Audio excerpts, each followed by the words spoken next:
Jamaah, oh jamaah. Alhamdulillah. Alhamdulillahirrahmanirrahim. Kembali lagi di Islami Tinda. Waktunya kita kembali membacakan pertanyaan masuk yang dikirimkan oleh jamaah Islami Tinda yang ada di rumah. Kalau gitu langsung aja kita kembali ke segmen Tanya dong Ustadz. Kami semua tanya dong Ustadz. Kita masuk ke pertanyaan yang berikutnya dari Instagram hamba Allah. Ini pertanyaannya kayak saya kenal ini. Ya. Assalamualaikum Ustaz. Waalaikumsalam warahmatullahi wabarakatuh. Benarkah surga yang seorang istri adalah suami? Tapi apakah jika suaminya jarang ibadah, diajak kebaikan selalu menolak dan menyakiti istri, itu tetap menjadi surga bagi istri? Nah, ini kita tanya sama Ustadz Maulana. Mohon izin Ustadz Maulana, silakan dijawab. Soalnya gini, surganya istri terhadap suaminya karena ketaatannya, kesabaran terhadap suaminya. Jadi ingat, sekali lagi, kepada semua wanita dimanapun berada, barang siapa wanita yang menjaga salatnya, menjaga puasanya, menjaga kehormatannya, memuliakan pasangannya, dipersilakan masuk surga di pintu mana dia suka. Dalam artian dari sini, bagi wanita-wanita siapapun, alhamdulillah, kalau bisa diuji oleh Allah dan lepas dari ujian ini luar biasa. Bukankah ada Ratu Asia yang bersuamikan Fir'aun? Tapi dia tidak minta cerai kok. Betul. Nah, dia minta cerai. Dan dia masuk surga, menjadi pemimpin wanita di surga kelak di hari kemudian. Maka wanita yang bersabar atas suaminya, maka diberikan pahala seperti Ratu Asia. Tapi tunggu dulu, laki-laki macam mana? Laki-laki yang memberikan keteladanan. Tapi kalau tidak ada ketaatan kepada maksiat, kepada suami yang melarang istrinya untuk pergi ke majelis, melarang ini tidak seperti ini. Seharusnya suami itu mendidik istri, memberikan teladan, memberikan contoh kebaikan terhadap istrinya, sehingga insya Allah istrinya masuk surga, dia pun masuk surga. Kan kita sehidup sesurga. Betul. Sehidup sesurga. Kita berharap bisa masuk surga bersama keluarga besar kita. Amin. Dan kepada suami, maaf tanpa menggurui, yuk kita didik ku ampusakum wahlikun nara, diri dan keluarga dari apinya neraka. Terima kasih banyak Ustadz Maulana. Kita masuk ke pertanyaan berikutnya dari Instagram hamba Allah. Assalamualaikum Ustadz Habib. Waalaikumsalam warahmatullahi wabarakatuh. Apakah seseorang jika bermimpi melihat surga, apakah itu memang yang dia lihat beneran gambaran surga? Katanya surga belum pernah dibuka dan dilihat oleh Nabi selain Nabi Muhammad SAW.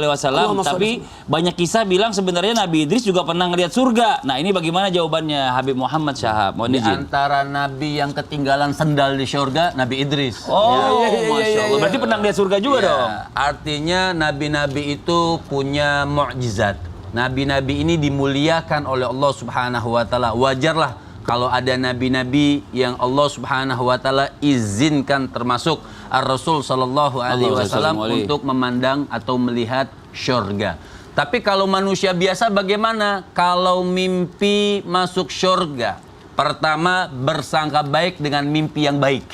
Jadi bersyukurlah Allah Subhanahu wa taala berikan kita mimpi yang bagus. Tapi apakah itu benar-benar syurga? Mala ainun ra'at wala udhunun sami'at wala khatara ala qalbin bashar.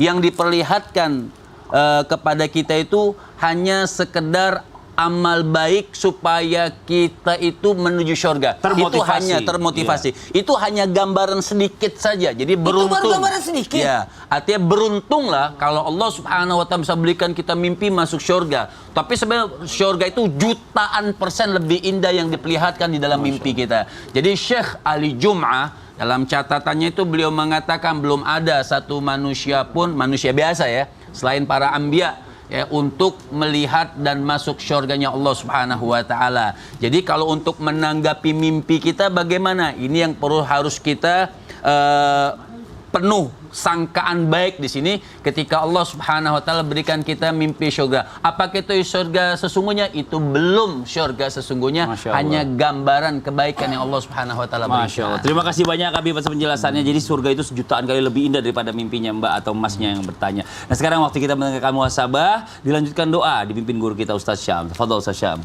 Bismillahirrahmanirrahim. Jamaah Islam itu indah yang dimuliakan Allah Subhanahu wa taala. Dari sini kita mengambil pelajaran bahwa ternyata rahmat Allah itu sangatlah luas.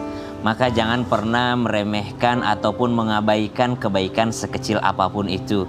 Seperti mengambil penghalang di jalan, itu adalah kebaikan kecil di mata manusia, tapi bisa saja itu menjadi kebaikan besar di mata Allah Subhanahu wa taala. Sebaliknya, jangan pernah membanggakan amal besar yang pernah kita lakukan.